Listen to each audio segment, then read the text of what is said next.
కుప్పంలో టీడీపీ నేతలు సత్యేంద్ర శేఖర్, కాణిపాకం వెంకటేష్ పర్యటించారు.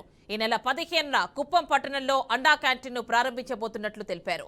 వైసీపీ హయాంలో పేదలకు అన్నం పెట్టే అన్నా క్యాంటీన్లను ధ్వంసం చేశారన్నారు.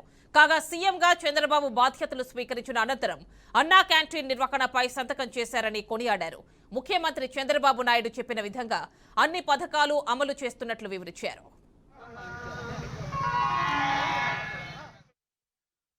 గత 14-19 మధ్యలో చంద్రబాబు గారు ముఖ్యమంత్రిగా ఉన్నప్పుడు రాష్ట్ర వ్యాప్తంగా అన్నా క్యాంటీన్ ప్రారంభించడం అందరికీ తెలిసిన విషయమే.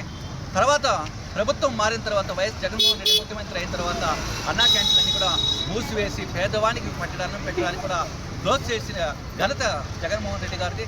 ఈ పేదవాళ్ళకి పెట్టే అన్నం నిలపరాదనేసి పేదవానికి కంటిన్యూగా పట్టిన అన్నం దొరకాలనే ఉద్దేశంతో చంద్రబాబు నాయుడు గారు కుప్పం నియోజకవర్గంలో ఎన్టీఆర్ విగ్రహం ముందర అన్నా క్యాంటీన్ తాత్కాలిక అన్నా క్యాంటీన్ ఏర్పాటు చేసి పేదవాళ్ళకు రోజు కూడా మధ్యాహ్నం పూట ఉచితంగా అన్నదానం కార్యక్రమం ఏర్పాటు చేయడం జరిగింది.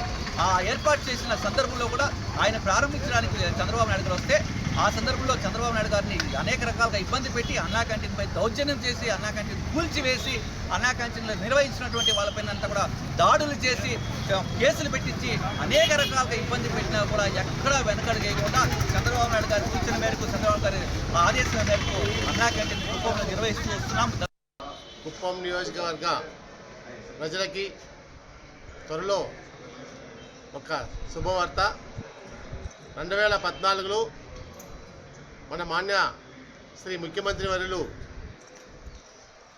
పేదవాళ్ళకి పట్టిన అన్నం పెట్టాలని ఆలోచనతో అన్నా క్యాంటీన్ ఓపెన్ చేసి నాణ్యమైన అన్నా క్యాంటీన్ ప్రవేశపెడితే కనీసం ఒక 5 సంవత్సరాలు 14 నుంచి 19 వరకు బ్రహ్మాండంగా జరిగిన అన్నా క్యాంటీను ఈ రాక్షస ప్రభుత్వం జగన్మోహన్ రెడ్డి వచ్చిన తర్వాత 19లో కనీసం పేదవారికి అన్నం పెట్టేదానికి కూడా ఈయన ఈర్చబడి ఇమ్మీడియట్గా ఈయన గవర్నమెంట్ వస్తానే జగన్మోహన్ రెడ్డి అన్నా క్యాంటీన్ మీద పక్షపాతం చూపించి చంద్రబాబు నాయుడు చేసిన పని ఏది చేయకూడదని ఒక ఆలోచనతో పేదవారి కడుపు